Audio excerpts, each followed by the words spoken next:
gentlemen, welcome to another episode of the 5Marks Pro Wrestling Podcast. I'm your host, as always, Mr. Martin115, the best mark, shut the fuck up. Joined, as always, by my lovely darling host. Introduce yourself, you little cutie. How are we doing, everybody? Welcome back for another week. As for the best host of the 5Marks, questionable. You haven't even introduced yourself. Very questionable. Yeah, extremely questionable. My name is Carmo, by the way, if you didn't know that by now. I don't know. So now people are just supposed to, I'm supposed to have the big ego on this show. You're taking my spots now, too. No, I'm just telling the truth. That's all I'm doing. I'm going to have some problems here. Even our guest for today agrees. I'll let you introduce our guest. I'm going to introduce myself. My name is Robbie Mac, and I'm the up-and-comer at Hard Knocks. Carmo is definitely the best host, and then there's the other guy. See, when other people are saying it, you have to back down here a small bit. It's okay. I've got the fans saying it. You've got the Hard Knocks lads saying it. The fans? Are the fans really saying it? I was expecting you to be like, are the fans really fans? I heard the only fans he has are milkmen, so. Let the fucking gimmick true. die. Very true. It's catching on too much. I can attest to this. But let's bust on. But we are joined by Hard Knocks up-and-comer Robbie Mac. Robbie, how are you, other than insulting me? Sick, sore, old, and in pain at the moment. So, but other than that, I suppose. Look, hey, I'm above ground. That's very true. You're not 6 foot. I have to ask: is that because of wrestling, or is that just life at this stage? A little from column A, a little from column B. It's one of those things. But Rob, look, mine is just from life, so just in case. I thought it was. Well, you see, but before Martin gets into anything, it is life and it's wrestling. I'm like the youngest wrestler in Ireland from a wrestling sense, but I'm also probably the oldest wrestler in Ireland from a physical age sense. So, or thereabouts anyway. So, it's taken a toll. But it could be worse. He fills in all columns. Yeah, I'm like my own shit Venn diagram. It's weird. But we'll start this the way we start every single interview we do with every single person. Give us your first wrestling memory. I've been looking forward to this answer. I swear to God, right? I've seen the answers given on this, and I'm John Cena versus this guy, and Hulk Hogan versus The Rock, and I'm like, fuck. Sorry, I can curse, yeah. Yeah, you can curse. All right, I was like, fuck. I'm really gonna out myself for age here, but I remember Shawn Michaels versus Razor Ramon at WrestleMania 10. So I love it. I think someone else gave that answer. I think. Well, I don't think I seen it at the time, because it was like 94, I think. But it was like back in my day when we didn't have like high-speed internet and stuff to get stuff straight away. It was like I had to watch it probably on tape 6-7 months later. So like it was probably 95 maybe by the time I seen it. But that's definitely like one of my earliest wrestling memories. Yokozuna and Bret Hart and like Lex Luger and Yokozuna. I think Yokozuna got disqualified for pushing the referee. WrestleMania 10, is it? Yeah. Yeah, and then Bret Hart came out later on and beat Yokozuna for the title anyway. Yeah. Long time ago now. Terrible storytelling. Back in the good old days.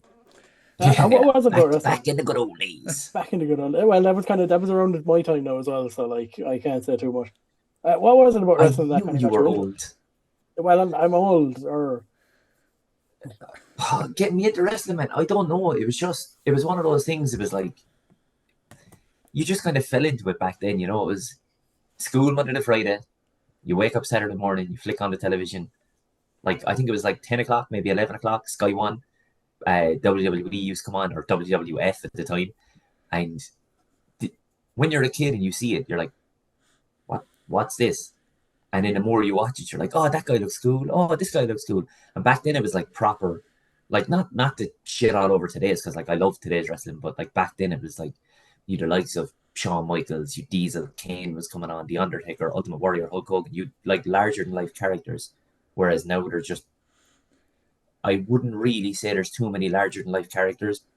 Or sorry, I should say not as many nowadays as there was back then. There's just probably better wrestlers now. And I think it was one of those, it was, funnily enough, it was almost like the pageantry of it all is what drew me in.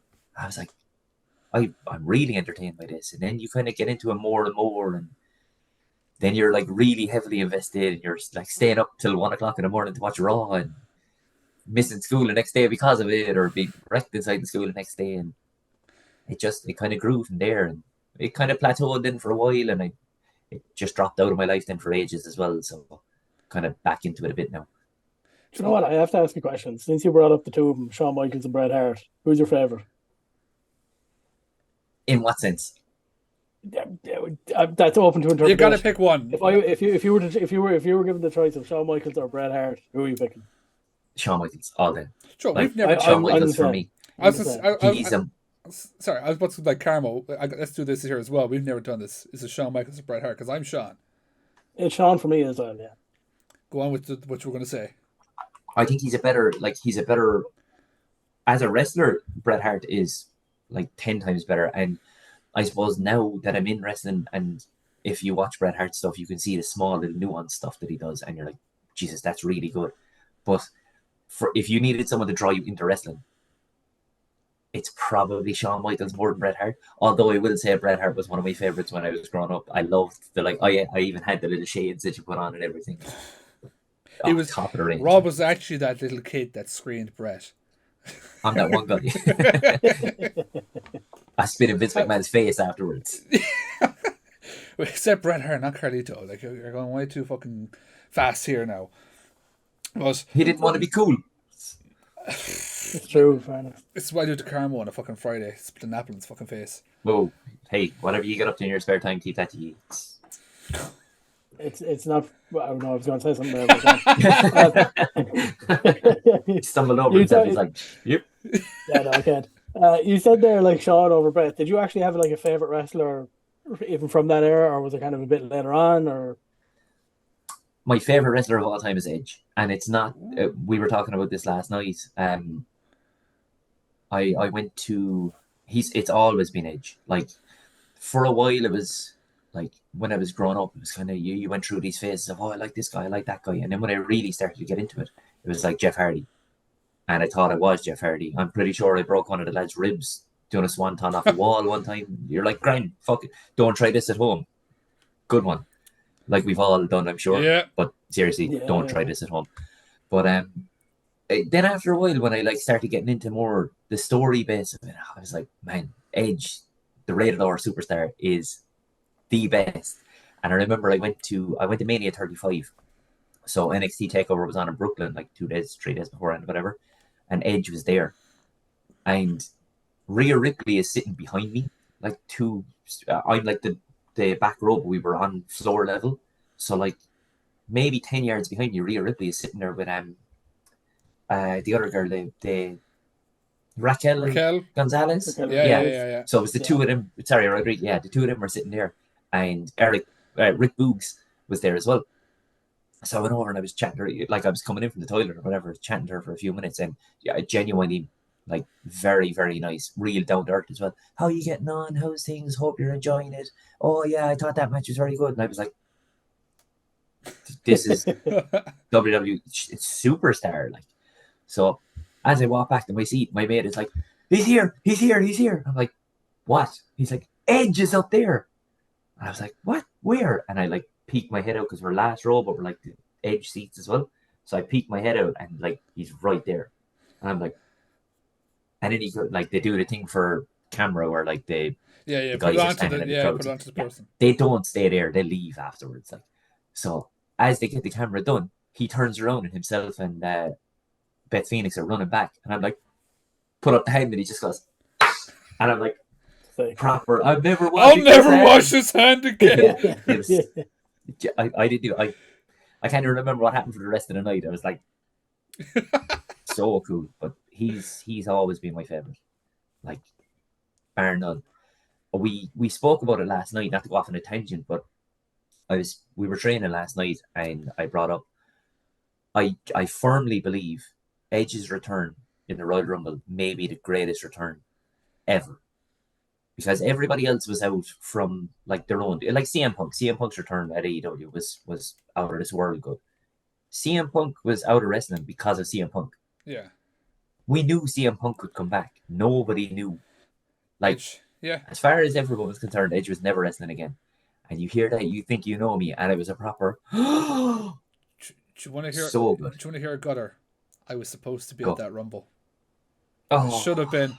My dad came to me, I think 2 or 3 months beforehand, right? And this obviously we had no idea COVID was coming. Not like So hindsight, he goes, because we went to Mania, we went to Elimination Chamber in 2019 when they did when the women's tag titles first got introduced. We were at that chamber, and he goes to me, he goes, look, because he was based in Houston. He goes, do you want to go to the Rumble? I thought, big fucking stadium, it looked like ants. It probably won't be the best of experiences. Nah, we'll leave it and we'll see where next year's one is. One, not knowing agents were going to be there. Two, not knowing what was coming. So looking back, it's like, I should have said fuck. That's why every time now there's something on, I'm like, fuck it. I'm going to go because of this. Yeah. So there's a mate of mine was at the Mania where the Hardys returned. Oh my god! And he was sitting on like not the ground level, but like the first level up, so he could actually see and stuff. And he was like, "Oh, it's the greatest thing." And then after Edge returned, he was like, "Maybe the Hardys was the second greatest thing." I was like, "Fuck!" That man was there, like, and even he was like, "No, Edge's one was way better." I think with the Edge one as well, it's like, as you said, like for Punk, people knew Punk was going to be there. People knew Punk was going to be at Rampage. Yeah, it was going to return. That was that. It was like said and done. Edge. People, a bit like his AEW fucking debut, people were humming and hawing like, is it going to happen? It won't happen. Nobody knew, and everyone was kind of more to the side of, it's not going to happen. There's no way it can fucking happen. Yeah. And I think they did it so fucking perfectly in the sense of it was not number 30. It was 23, yes, I think it was. And fucking everyone, what the fuck? Like everyone's so fucking caught off guard. It was just brilliant. Yeah. It's genuinely, I think it's my favorite moment in wrestling, like bar none. I do actually want to ask you, just as Mark mentioned there about Adam Copeland, Edge, I suppose, debuting in AW. What's your kind of opinion on that? Oh, I love it. That's actually it's probably the most wrestling I watch now is AEW. That kind of got me back into watching. So I'd say I watched, as I said, I was kind of a lapsed fan, and I watched up to maybe, say 2016, and then it was a case of, you find like the highlights on YouTube the next day or whatever, 22-minute highlights for a 3-hour show, and you're like, still 11 minutes too long, but fine. So I flipped through, I'd watch that. So I was kind of keeping up. I knew who was who, and I knew what was going on kind of to an extent. And then I went to Mania 19, and what we done, Mania 19, we flew out on the Thursday, and we were there for a week. So Thursday we done the WrestleCon show. Friday we done NXT. Saturday we done, I think it was New Japan or Ring of Honor, done Madison Square Garden. It's probably the Super Card of Honor or something like that. Yeah, Super Card of Honor, yeah. Sunday we done Mania, Monday we done Raw, and Tuesday we done SmackDown. And I was just burnt out from wrestling. I was like, I've seen 400 wrestlers this week and 300 matches. I don't want to see it again. And I genuinely didn't watch it again until All In. And I was like, I was kind of intrigued by it, Yeah. Sorry, All In was before, but the reason why I was intrigued by it so much was it threw me off when they announced that they were leaving and they weren't going to be on Super Card of Honor, because the tickets were on sale like way before the start of the new year. So we were like, oh, we'll go and see the Young Bucks and Kenny Omega and Cody Rhodes and all that. And then all of a sudden, none of them were on the show, and you're like, fuck, it's not going to be the same. But so then when like they were like, oh, we're going to have this show and it's going to be this, and I was like, okay, get involved and we'll see what's going on here. And then I started watching from like episode 1 and watched everything. And it's exposed so many people to so many new wrestlers as well. Like realistically, did any like Will Hobbs beforehand? Did you know Wardlow beforehand? There's like realistically, there's probably 10% of their roster that were from a European point of view anyway. There's probably 10% of their roster were known before AEW. Now they've made stars and they've given options for other wrestlers to go to. I think Edge himself said that today or yesterday, whenever. He was like, the more options we have, the better.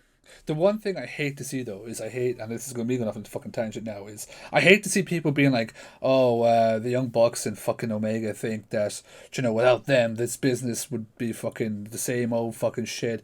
These people wouldn't be on the rise and stuff like that.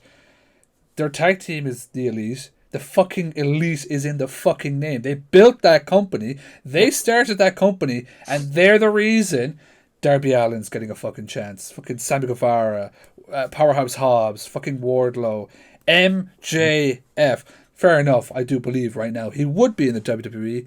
Would he be at the fucking level he's at? I don't think so. No. I do not think so. So, like, it's really giving fucking people a chance. You've seen fucking Punk return because of it, you know? In his last fucking Christian. Christian fucking... Christian's doing the best work of his career at the moment. Oh my... That Go Fuck Yourself the other night was hilarious. So good. Like, Tony Khan himself, I think he tweeted something along the lines of, we're after having another audio issue. So, I don't know, did you watch the episode from the other night? Yeah. So do you know the way they done the Adam Cole and Roddy Strong segment, and then they redid it again later on that night because there was audio issues. And he's like, "Oh, I asked for a run over, so the show would go past 10 o'clock, which is their watershed.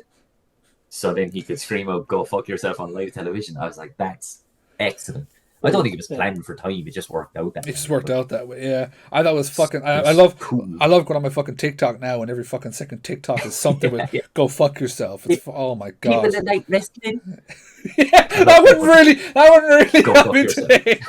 What's your biggest ick? People that like wrestling? People that like wrestling. Go fuck yourself. So good. So like those guys without fucking the Bucks, Omega, Cody, and fucking they wouldn't have a fucking option. There wouldn't be a second fucking option. Yeah, they'd be off in New Japan or something like that. But then like how many fucking wrestlers realistically at this point could New Japan and stuff take? Like I feel like right now wrestling's on a fucking massive fucking boom. Not just in the States, but fucking everywhere. Like you look at fucking everything. It's unbelievable. Yeah, it's huge here as well. Like, and someone shouted it out there recently. Was it today? Yesterday? It was some AEW wrestler shouted out OTT. It wasn't Moxley, was it? Maybe it was. I can't remember. Maybe it was Moxley with him coming over. Maybe. No, I don't think it was. It was someone that's been here a lot of times. Maybe it was even Will Ospreay. But they were like, "Oh, make sure you go and support these lads now. Anytime I've been there, I've had a great time." And I was like, this is quite possibly the best wrestler in the world saying, "Make sure you're in Dublin to see this show because the wrestlers that run it are at the level that you should be watching." Sure, Santino went from Scrapper straight to what's his name again? Scott D'Amore, and said, "You got to work with these guys." Oh yeah. You know, we went to the Santino seminar because he lost his passport, so he couldn't get back home, and I think he was in the process of getting an emergency passport, but then he found, I think he'd left it in a taxi or something like that, but he had to stay for an extra day or 2 days or whatever, so he was like, "I'll just put on this impromptu seminar." So good, like tiny things, but they're tiny things that when you think about them, you're like, "Oh yeah, that actually makes loads of sense." Let's get into it. I won't spill how was the seminar? Like, I'm not telling you. I'm not spilling any secrets. Tell us now. We Don't brought you tell me nothing. We brought I'll you show one you here. next week. I'll show you. Chop first, Santino seminar next. No, but it was small stuff. It was like I don't want to ruin this for anyone now by saying it because when I say it, you will see it every time. But it was like this shit about like when the referee is counting 1, 2, 3, and the person that's on the ground is like looking like directly into the referee's eyes, and they're going 1, 2. Oh, I better kick out now. He's like, "Close your fucking eyes. You're supposed to be knocked out." He's like, "Close your eyes." When he hits the mat for 1, that kind of startles you a bit, but you're kind of still dazed. When he hits the mat for 2, that's when you're like, "Oh," and then just as he coming down for 3, you're like, "Oh, I gotta get up now." And I was like, "Fuck, it makes so much sense." The minute he said it, I went home and watched something. First thing I saw was, I was like, shit, man. Never going to be able to watch a pin now ever again. But we have a fucking massive tangent there with AEW and stuff like that. But let's kind of go, like, when did you start like watching Irish wrestling then? Like proper OTT and stuff, I'd say it was probably 2019. Well, maybe a bit before that, but it was like, might be one show here, and then I'd like not see a show for 12 months again, and then go to one more, and then not see another one for another 6 months. But then in 2019, I went to the one that's on in October. The anniversary show, yes, couldn't think of the name of it. It was the same one. It was actually it's a free match online. Be Cool versus Orange Cassidy. Oh god. So good, so funny. The best entrance I think I've ever seen from Be Cool, and like when he came out beforehand, he was like, "I want you to pretend Austin's coming out, Hogan's coming." Before he was And racist. like, that's so funny. It was a proper like, as much as everyone was cheering, everyone was like, "Oh, that's really good." And Scotty Davis and LJ Cleary wrestled that night, and they wrestled in a ladder match, and it blew my fucking mind because I was like, these guys are kids. They were 19 at the time, the two of them. I was like, he's a child and he's a child. I was like they're literally children, like the way I was looking at him, because I've got like 10 years in them or whatever, from age, not wrestling. But I was like, these two guys are gifted. And obviously, look, it's come to fruition now. You look where LJ's going, and massive shout out to LJ for all he's done for not only Irish wrestling, but like even ourselves down in Hard Knocks, like the amount of training he's put in hours with us, and even small stuff like you text him about, what do you think it is, would this work? And he's like, no, this wouldn't, but if you take out this and put this in, it will work perfectly, because there's no like, here's what you do. It's always, well, think about why you should do it, or how it would work this way and stuff. And like stuff like that is invaluable. You can see why he's getting to the level he's getting to. I think he said it best. Like, I don't think anyone like lives, breathes, fucking watches.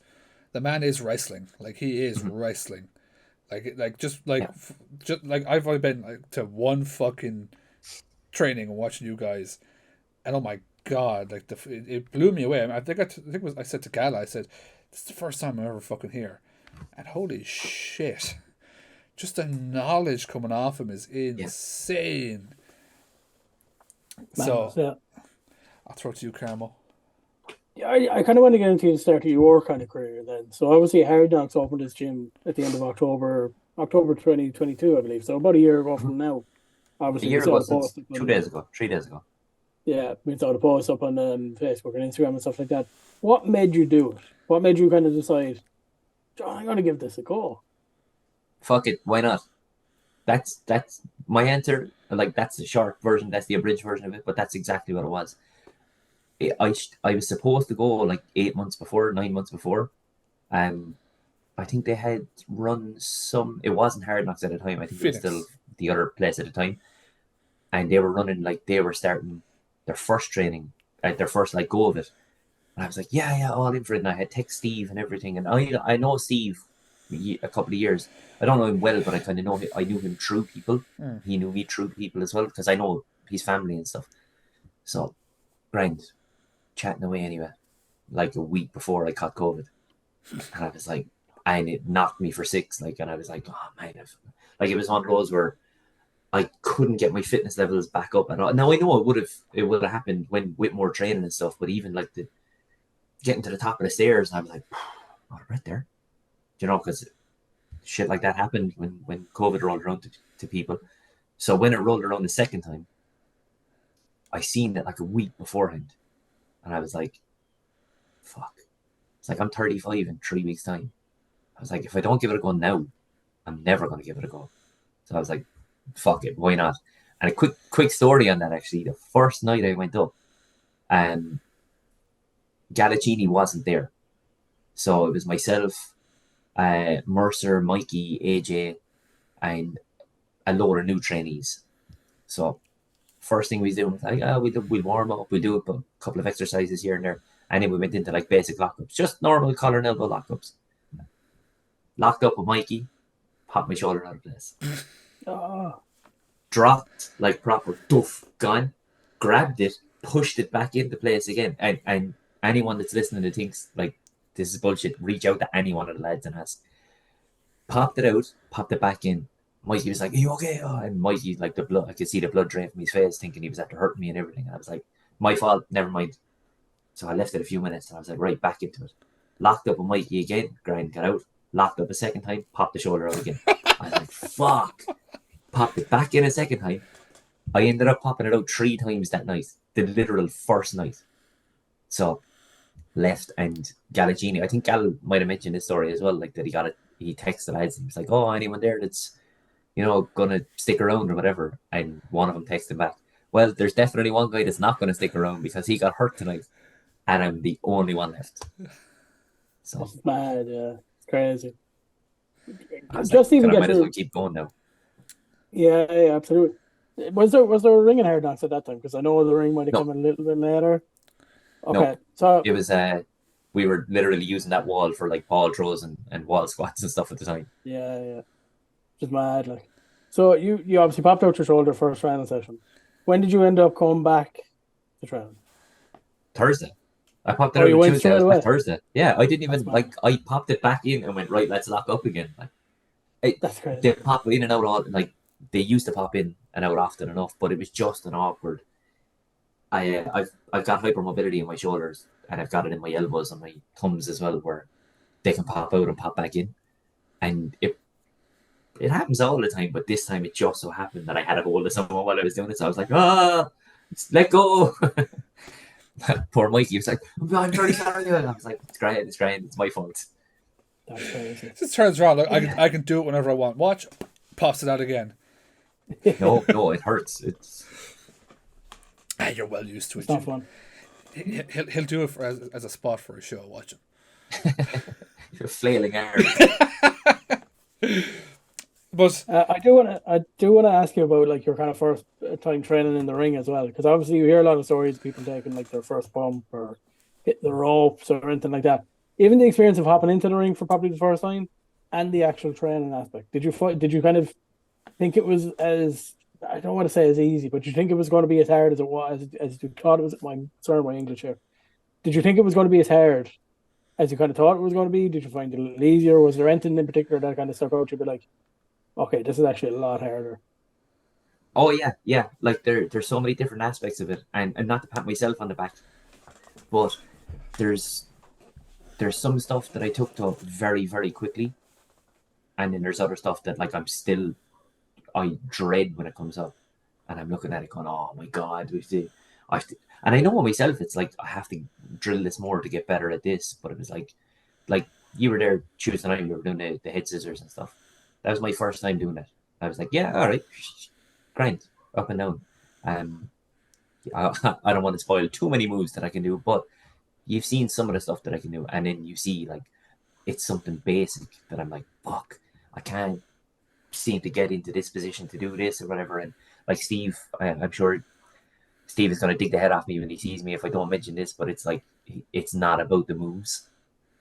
It's about what you do in between the moves. And Raven has said it, and Session Mott has said it, and we'd Sammy D down for a while, and he said it. Steve says it all the time, and LJ said it as well.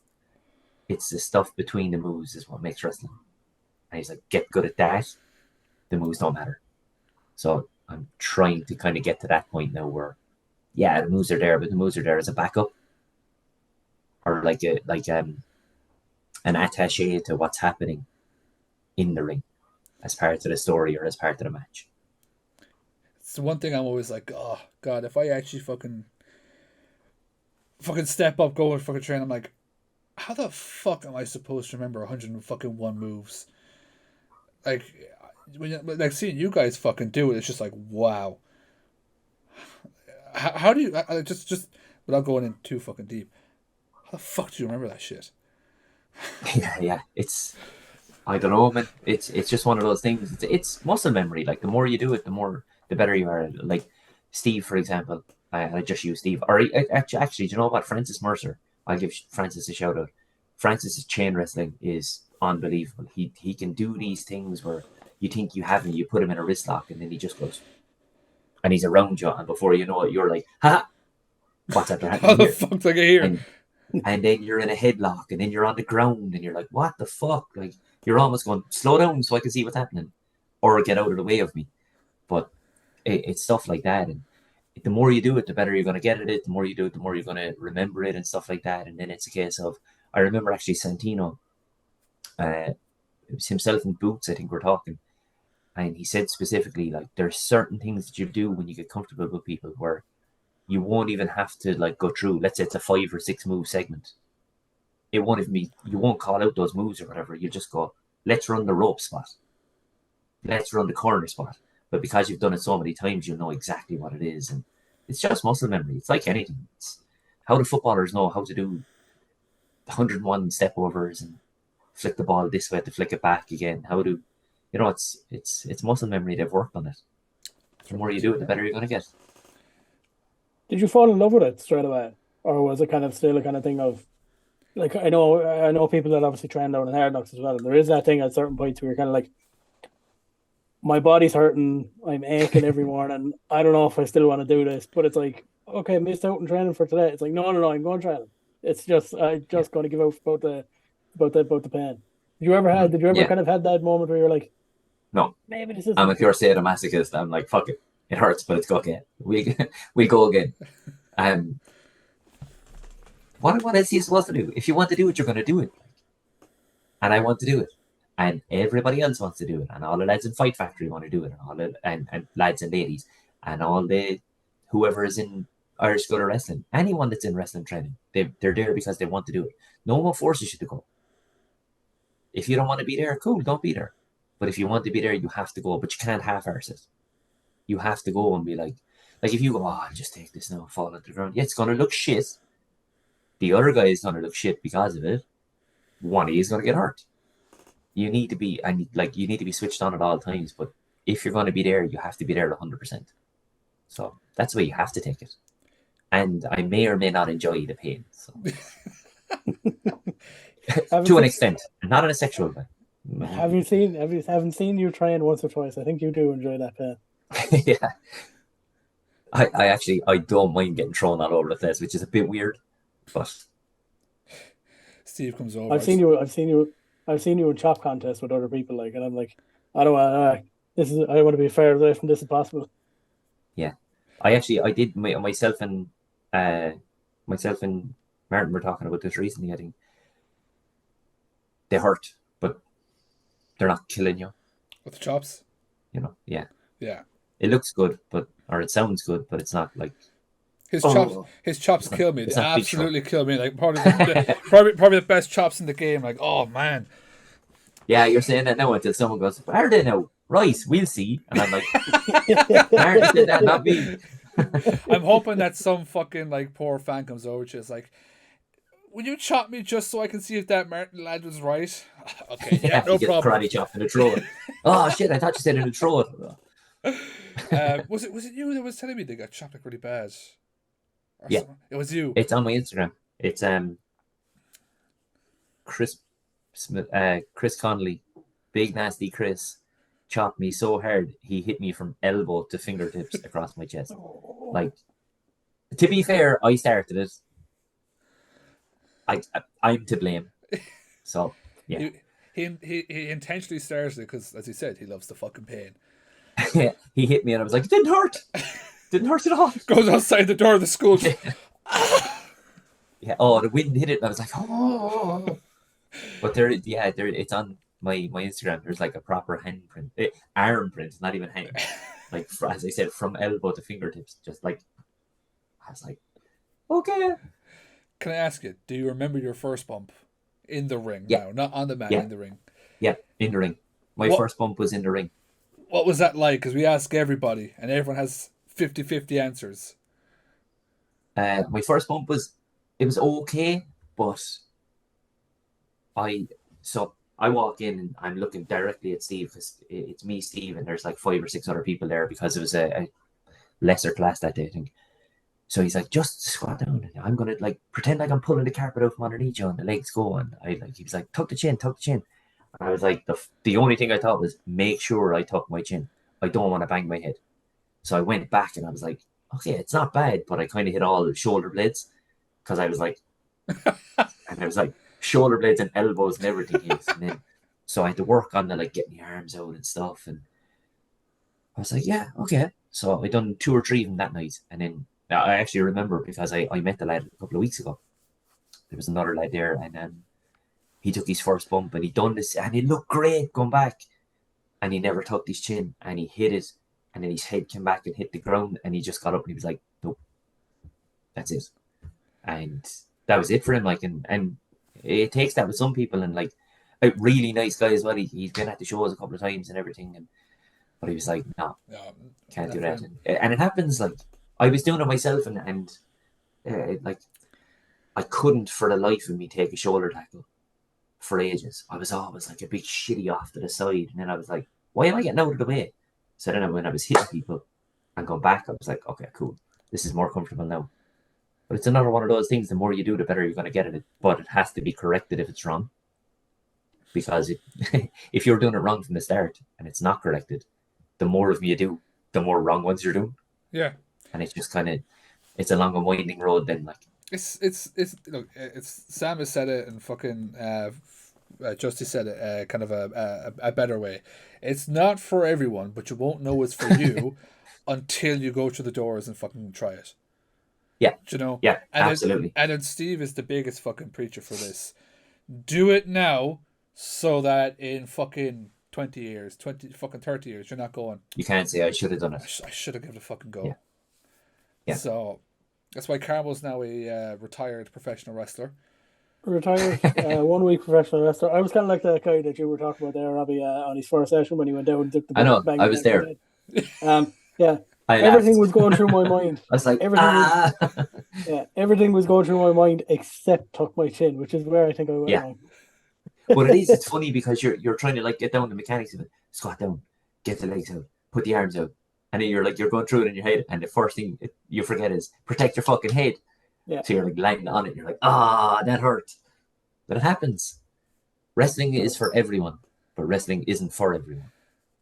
It's only for the Robbie Macs. I don't know about that now. It's not even getting for the Robbie Macs. Do you know what? Forget I fucking say anything about him. Fuck him. Carmo, back to you. Look, well, let's get on to your debut match at Hard Knox, at Hard Luck. Before we even get into the match or who your opponent was or anything like that, can you just tell us about the moment where you found out you're going to be making your debut in Dolans warehouse in front of that Limerick crowd? Yeah. I've been training for, Jesus, it was ages at this stage. 8-9 months maybe. I say ages as if like it's a long time, but ages in a sense of from when we started. And I had done other little bits on the show and stuff. Sammy D almost kicked my teeth back my throat. Grind, fair enough. He bullied me for that one because Emmett was laughing at him. Fair. Raven had like almost stunned me out of my shoes the show before. So then Steve pulled me aside and he was like, look, we've got something for... To be fair, the Raven one was my fault, but it was the Sam's fault. We'll talk about that in a bit. That's part of the We'll get there later. What was the question again? Oh, yeah. So Steve pulled me aside and he goes, look, you've been putting in the work. We might have something for you, but I won't know until the day of the show. So I was like, okay, fair enough. And he was like, just be prepared. So I was like, all right. So, great. Went backstage and then he's like, you're wrestling Big Nasty Chris. And I was like, shit. So he's like, his name is Big Nasty Chris. He is Chris and he's big and nasty. So. And how much fun was that? Yeah. Very fun. I was absolutely delighted when I went down and I was like, Russell announced it and I was like, yeah, getting a few cheers and stuff like that. And then a few of my mates were at the door and they were booing and I was like, fuck them. Got in and then I was like, shit, look at the size of this guy. So I was like, okay, cool. He's a big guy. He's not going to catch me. Right. Got away from him. Bam, stuck a kick in. I'm after getting hurt. And knew straight away, kicked him wrong, hit him way harder, or hit him in a place where I shouldn't have hit him, put my foot down, and I was like, I think my foot's broke. And the minute I put it on the ground, and you can, I think in some videos you can see it, I'm like, oh my God, this has hurt so much. Then the big nasty prick came at me again, and I was like, kick him again. Just kicked him again. I was like, yeah, this is working. Got him a third time. I was like, oh yes, I'm getting into this. And then, bam, lights out. He cut me off, just caught me, clotheslined me onto the ground, and he almost put me through the ring.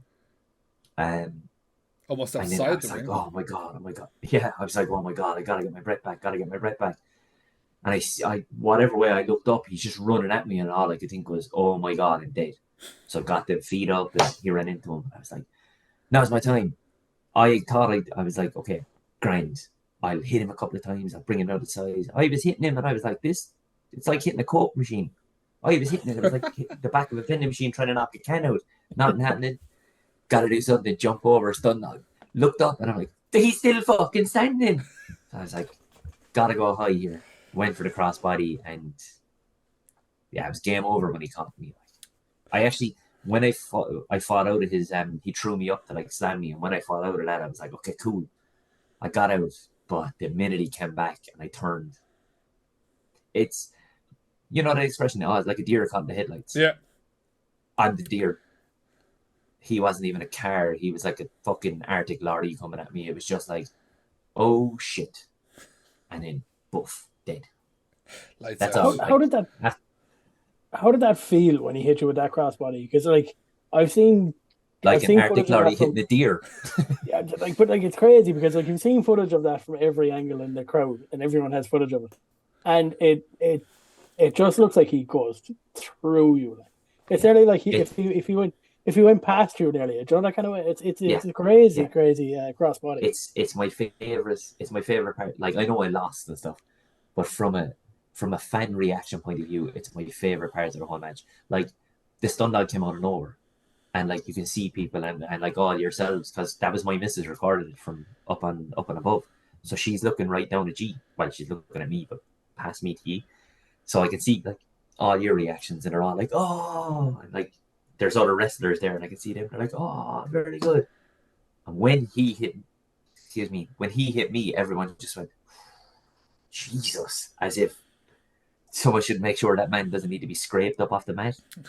And that's exactly how it felt as well. It was just, oh, it was as if my life had ended for a second. That's the only way I can describe it. My favorite part in the VOD is, I hate they got one part of it, not the other, is when he backs you up to the corner to fling across the ring. So he backs you up to the corner, you hear my voice go, Rob, don't die! Flings you across. I wish they got the end of it. Like, you hit the fucking mat, and I just go, never mind, he's dead! Yeah. But that fucking... I went hit the mat so hard, I almost got... Yeah, I hit the mat so hard, I almost came back up. It was just like, doof, oh! And then he just came in and absolutely killed me again. But how did you feel, other than the pain and shit after the match? Who got the bigger cheer, me or him? So, who's the real winner here? I mean, him, but... Him. Like, yeah, but... You got fan... Semantics. Who won in the Hooray end? for fan. Who won the end? Yeah. The guy that got cheered and ended up with a sore foot, or the guy that actually won and walked home that day? Yeah. But how did you feel afterwards? Like, just getting back through the curtain, how did you feel like it's done? First match, it's in the books. Excitement, probably more than anything. It was like, first match down, now what's next? You know, it's... There's people that could get into this and go, I've done a match now and that's it. No, it's what's next now. What's next after this? How can I be better? How can I get another chance after this? What went wrong that time? You know, it's stuff like that you need to take in and go, okay, cool. How can I move forward and be better for the next one? And that's exactly what it was. That's my mindset with most things, is like, okay, how can I be better the next time? And then we'll just have to wait and see what happens next then. Yeah. I tell you, I don't think... I've been speaking to Kirby about the next show. Obviously, the next show is next week, the 15th of October, Hard Knox Celebration, 1 year anniversary. And I've been speaking to Chris Kirby about it, and I don't think he has anything for me at the moment. But all I'm going to do, like the last show, I'm going to be ready just in case. And what's really, really annoying me is I'm here and I'm busting my bollocks for the last 12 months, 13 months to be like, get ready and get in, learn this, learn that, and learn this. And you've a bunch of whiny bitches around the place then as well. I want to be on this, I want to do that. Why aren't I doing that? And I'm like, fuck off. You know, it's just because you want the spot doesn't mean that you're getting a spot. You have to go and earn that spot. And then when you have it, you need to hold on to that spot. And like, I'm sick of this shit, man, of people complaining about not getting stuff, but you're like, you would do something about it then. Well, speaking of doing something about it, let's kind of talk about what's happened recently. Obviously, you've just celebrated 1 year training and wrestling and stuff like that. And you put together yourself a little list. I mean, talk about spots and opportunities. There's some heavy, heavy names on that list. Yeah. Why not? I mean, I'm not judging it. There's some guys on that list, and I've got it here. Friends, no, it's in no order or anything of when I want to wrestle them or anything like that. But this is my goal for year 2. Year 1 finished last week. Year 2 is now. So for the next 12 months, I'm looking at Francis Mercer, Dara Trulock, Magic Mikey Kelly, Con Kelly. I want to run back this one with Chris Connolly again. I'm going to show him the next time we're across the ring from each other that, cool, you won the first one. It's not going to be the same the second time. I've also got Butch Armstrong, Raven Creed, the Sim, Boots, Steve fucking Savage. Because why not? I know you go and you're wide-eyed, but why not? Why not aim for that level? Yeah. You know, I'm not sitting here going, I'll beat the shit out of Steve Savage. Because if I step in the ring with Steve Savage now, guess what happens? One outcome. Steve Savage beats the shit out of me. Is that going to be the same in 12 months' time? It's very true. Who knows? I do have to ask, that match against Chris, where was your debut match and you got out in front of the sold out Limerick crowd?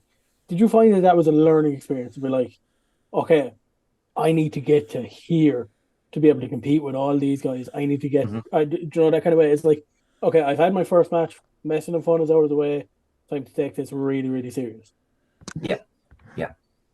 It's like, as a big guy, grind. If I can do, to kind of, is it a Jim Cornette phrase? Flippy shit or whatever it is. Grind. You can do all the flippy shit in the world, but if you're coming up against a fucking van inside in the ring and he's just going, get out of my way, that flippy shit doesn't work. So like, I could have been flying around the ring and like, we spoke about it already. I got away from Chris the first time. I got away from him the second time. I got away the third time.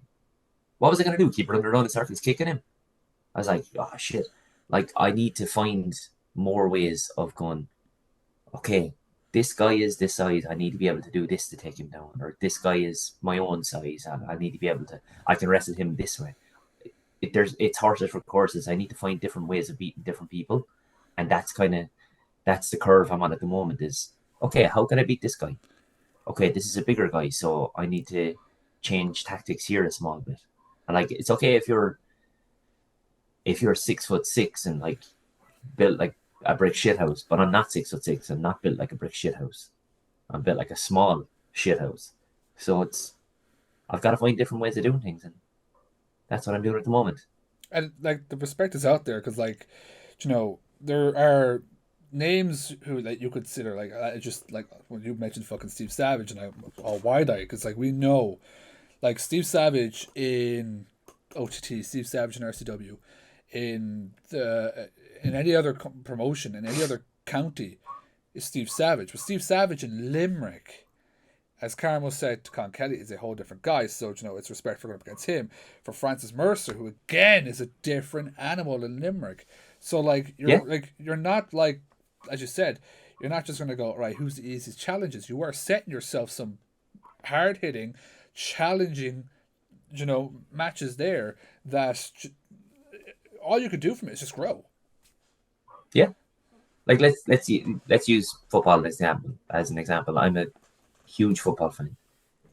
If I was picking easy matches and I was like, oh, I want to wrestle this trainee from this school and that trainee from that school, no, cool, no disrespect to any of the trainees or anything, but like, you only get better from wrestling better people.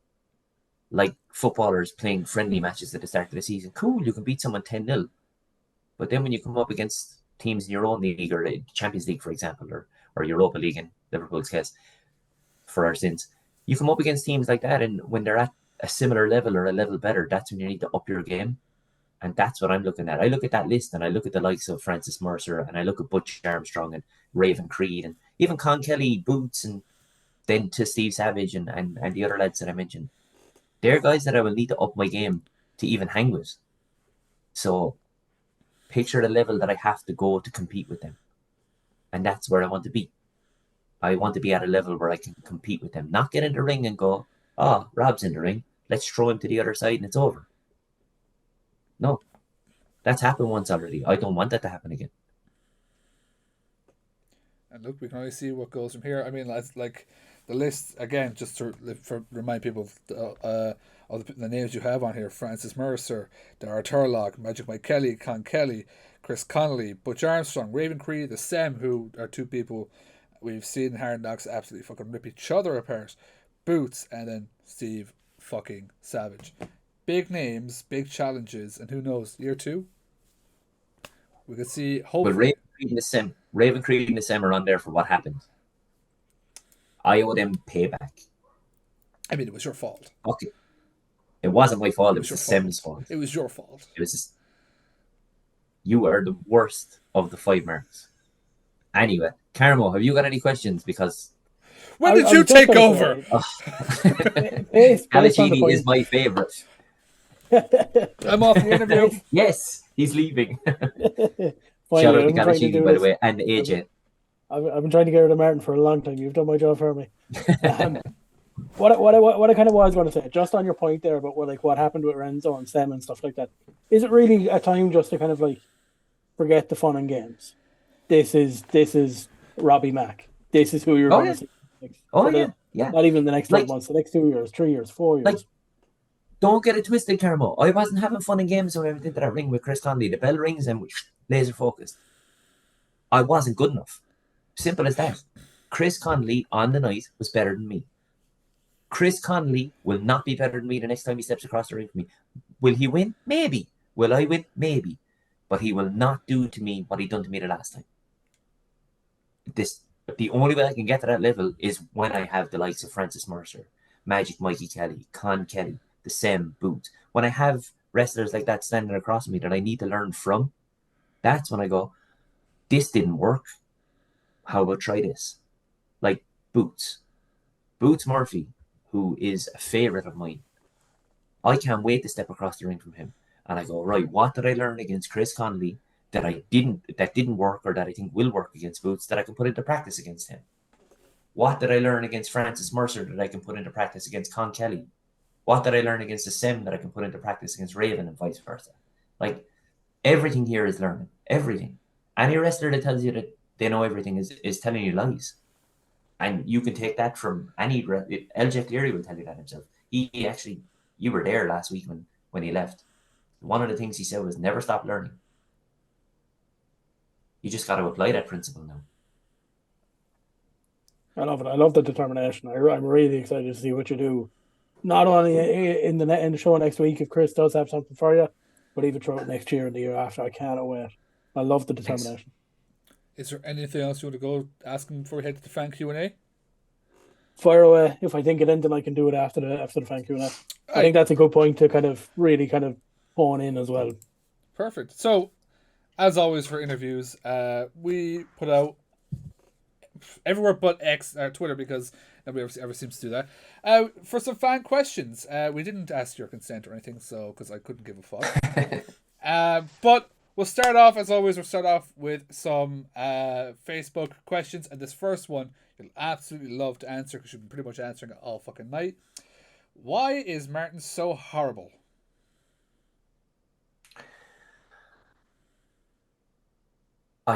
You know what? I don't know. But you are. So that's why. It's ranked like this: Carmo, number 1. Whoever the others are. the other 3. Just the Sem when he stepped in. Wow. You're not even in the top 5 of the 5Marks. That's how bad That's you how are. bad it is. Yeah, that's how bad it is. And I took a chop. You know what? Fuck off. Do you know what? We have a bit of a thing going on. Maybe at the next Hard Knox show, we can get you, Rob, to give Martin a chop. Finally, we get it on camera. I gave him one. Give the people I gave him one want. already. He gave me one on camera. We'll get it on camera this time. Give the people what they want. He could chop me if I could chop him.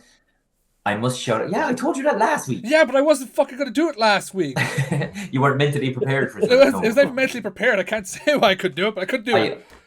I must give a shout out to Monty, by the way. Hello, Monty. I chopped Monty a few weeks ago and hit him wrong, and it was just... I just pretty much punched him into the chest, and I was like, I'm so sorry. And he's like, it's fine. It's fine. I was like, it isn't. I'm sorry.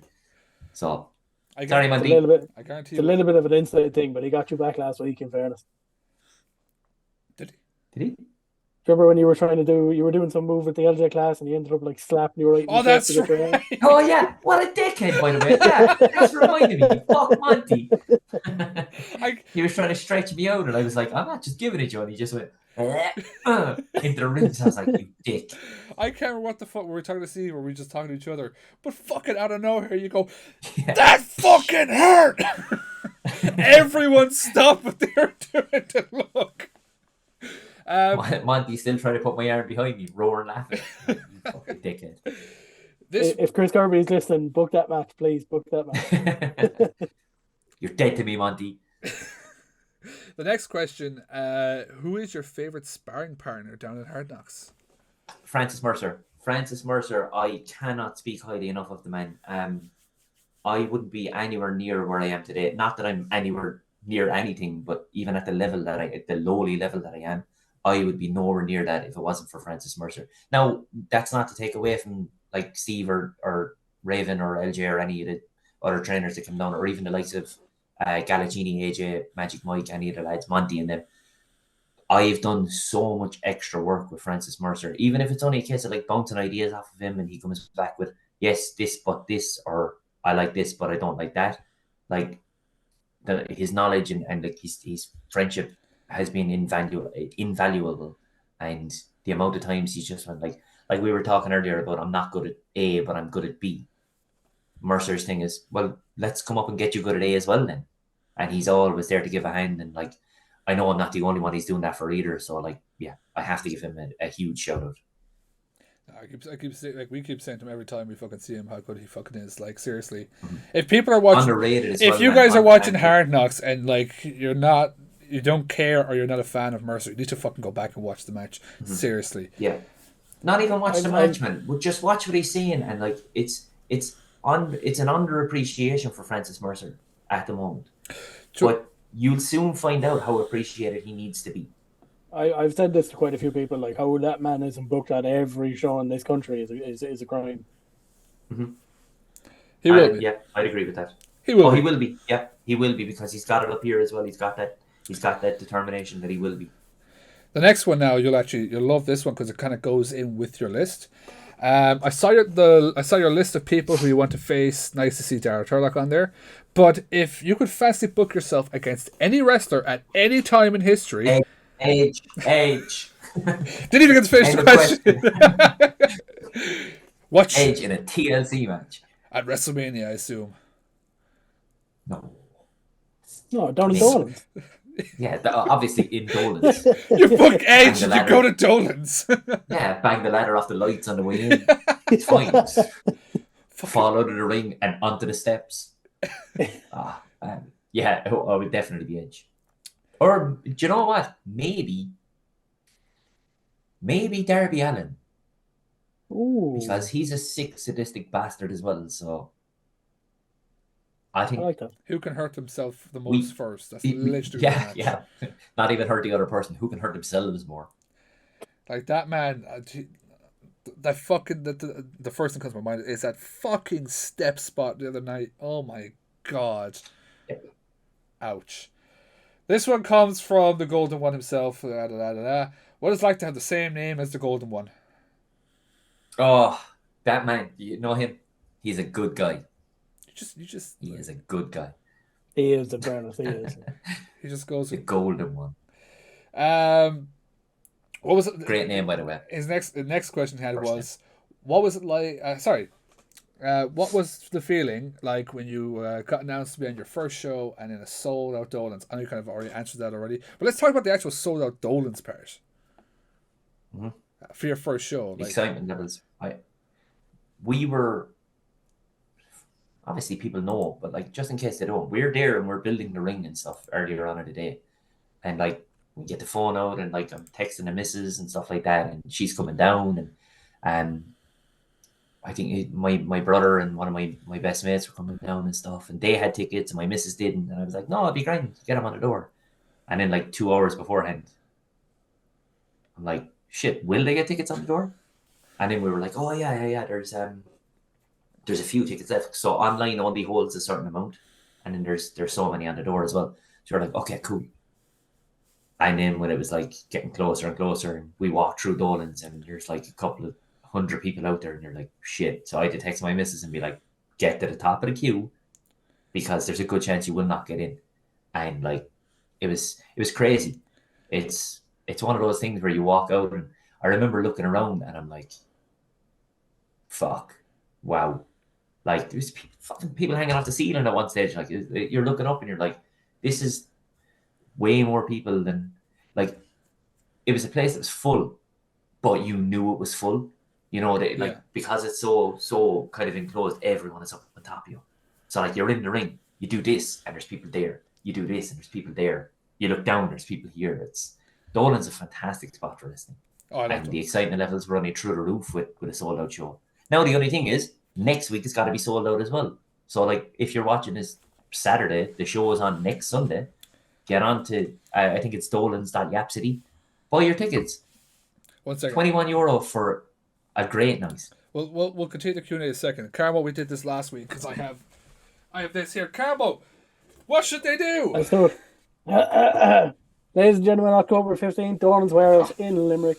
Hard Knox 1 year celebration comes back. It's 21 quid, as Rob just said there, for your tickets. It's one of the best nights out you'll ever have, even if you're not a wrestling fan, even if you are a wrestling fan. The few points, 2 or 3 points during the show, you're talking about 40 quid. Where in God's name in Ireland can you have a great night out for 40 quid in these days and ages? October 15th, Dolans Warehouse, Hard Knox 1 year celebration. Be there. And don't worry about work the next morning, because we'll be finished by, what was it, like 9 o'clock? You can go out afterwards if you want. Yeah.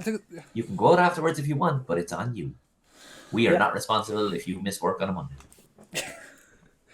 Maybe wrong. That's in the terms and conditions on the bottom. of the tickets. Yeah. It's written on the back of the poster. We just don't show the back.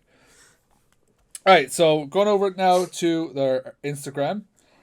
I don't want to ask this question because like it's just so fucking stupid. Why is Carmo your favorite one of the marks? It's like, why are you the worst one? Nobody knows, but it is what it is. Dickhead. This one, he's like a weird version of Frodo from Lord of the Rings. You know, I love this next question. I'm cutting you off. Fuck you. Why are you such a prick? That sounds like it was big and nasty. The question was a bit of big nasty. Fuck that guy. I'm not a prick, all right? If I'm a straight talker, it's like that. If I need to call you a dickhead, then I'm calling you a dickhead. I'm not going to skirt around it. That's why, that goes back to the whole me being pissed off at these fellas. Oh, I should get a match here. Why aren't I doing this? Why? Fucking shut up. That's why. Stop being such a whinge bag. I can't abide that shit. Maybe that's why I'm a prick. If you're going to be a whinge bag about it, do something about it. Now, I don't give a fuck if there's no backstory, is a backstory, or what. You are answering this question with whatever the fuck he wants. Whatever the fuck he wants. Your favorite person asks, what is the origin story of Dinkleberry Rob?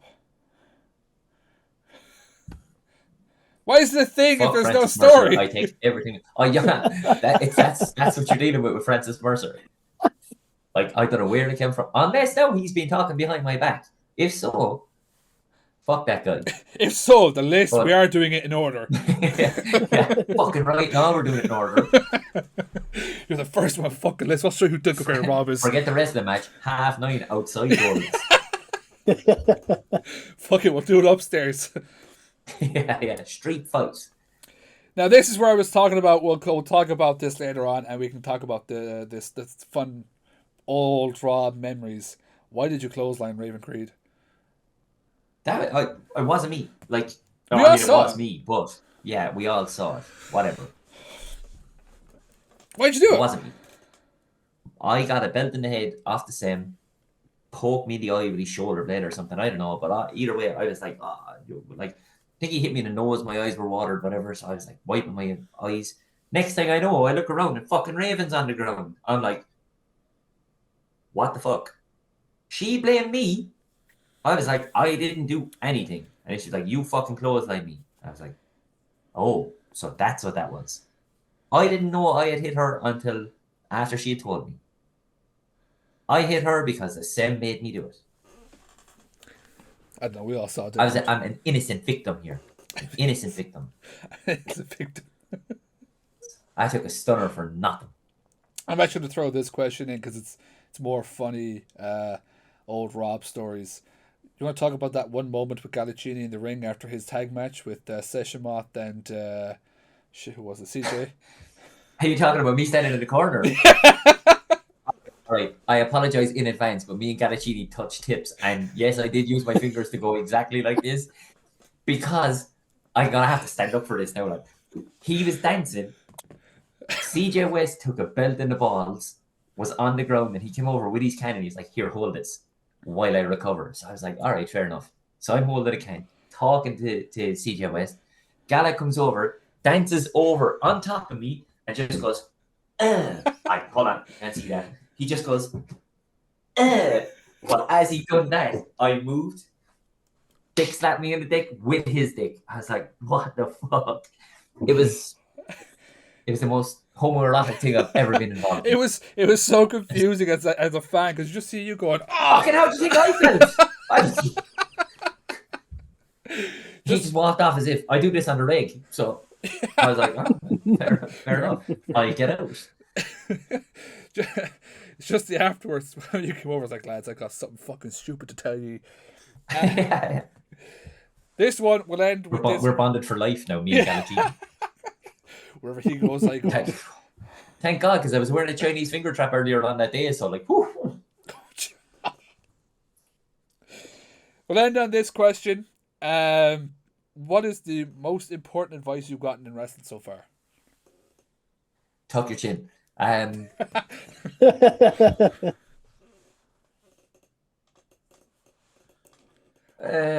even what's something that sticks with you? Well, one that sticks with me because from a personal point of view, more so than anything, and I've gotten this from Steve and Raven and Session Moth and LJ and Sammy. Slow down. Like, slower is better. And when you think you're going too slow, slow down more. You're not going slow enough. Yeah. I think even Session Watt said that last week. She was like, if you think you're going slow, it's not slow enough. She was like, because it gives everyone time to almost appreciate what's going on. Like if I'm in a headlock and I can't get out, and then I'm like, if it's just like, whoop, whoop, whoop, whoop, whoop, whoop. And I remember the first couple of nights and like I was pinging around the ring. I was like, yeah, grand, there's a time and a place for that. But there's also a time and a place for going really, really slow.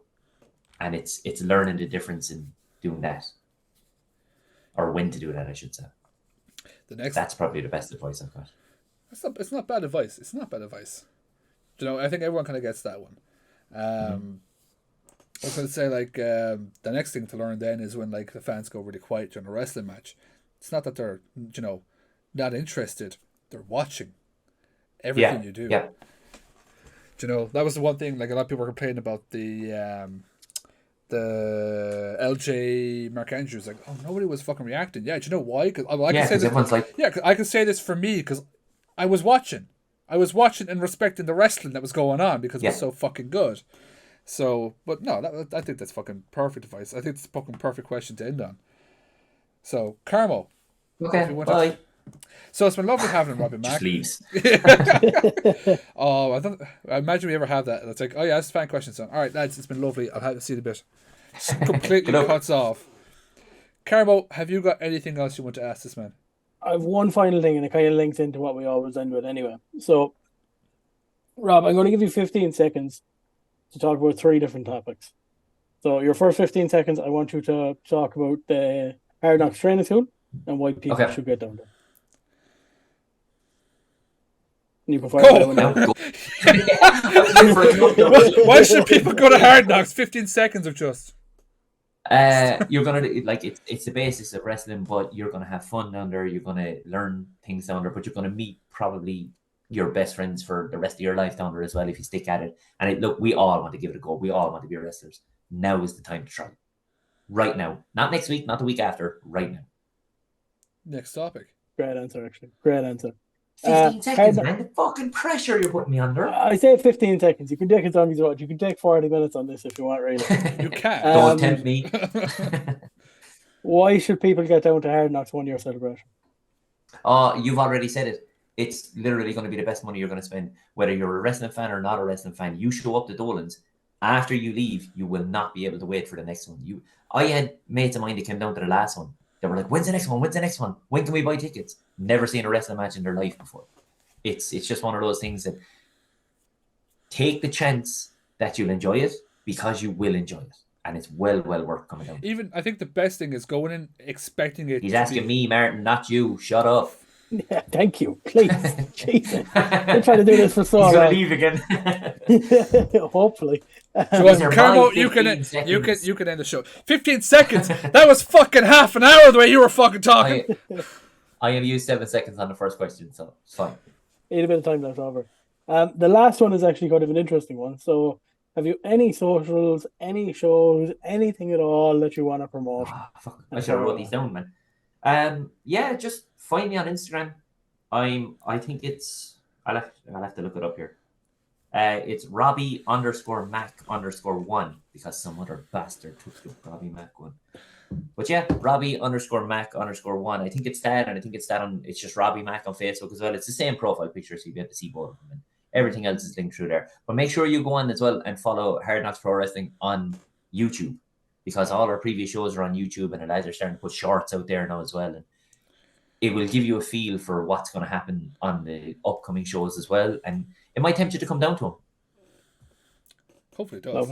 Hopefully it does. Absolutely perfect. Martin, you've got 15 seconds to name our socials. There are socials, 5Marks Pod on Twitter, 5Marks Podcast everywhere else. If you want to find Carmo, that's onlyfans.com/CarmoLaugh. Shut up, will you? Don't be telling people that. We need money. We are selling Carmo off for money. I need the Carmo will cash. come back owing people money. Yeah, probably. You know that, probably, yeah. Yeah. Is that all our socials? I still love you, Carmo. Don't worry about it. That's all our Thanks, socials, Robbie. as well as from announced last week. Make sure you follow our Twitter and our YouTube for more content coming out in the near future. I say near future, it pretty much starts in 2 weeks, so do look forward to that. Actually, That's how the near future works, Martin. Yeah, 2 weeks because Carmo, how do you put up with him? Like, I ask Jesus myself Christ, this in the week. near future. Every week. I'm here. No wonder because I want to come Galacini back. hates you. Yeah, but who fucking cares? The Galacini, who the fuck is he? Whoa, hey, whoa. Yeah, don't you If fucking you've just start. caused yourself Don't- problems. Don't. I'll add you to the fucking list too. All right, Chris Jericho, whatever. Carmo, fucking end this. That's okay. It's Robbie, about thank time you he so left, I'll be much. honest with you. It is. I had a in good- fairness. I've been. Well, I had half dreaming. of it, but we got rid of him. Yeah, I've been dreaming for this for a while, really, to be honest. But look, End the better let- episode! we better let people go home. Robbie, thank you so much for joining us. Thanks for having me on, lads. Do hope to see you on an upcoming Hard Knock show. Fingers crossed. Hopefully, Chris Kirby pulls his fingers out and does the right thing. Hey, as I said, I won't be the one whinging about it, but I'll be the one that's ready. 100%. Can't wait for it. Thank you so much again for joining us. And for everybody else listening, thank you again for joining us for another week. English is not my strongest subject here today, but anyway, we are officially doing good. Save the whales.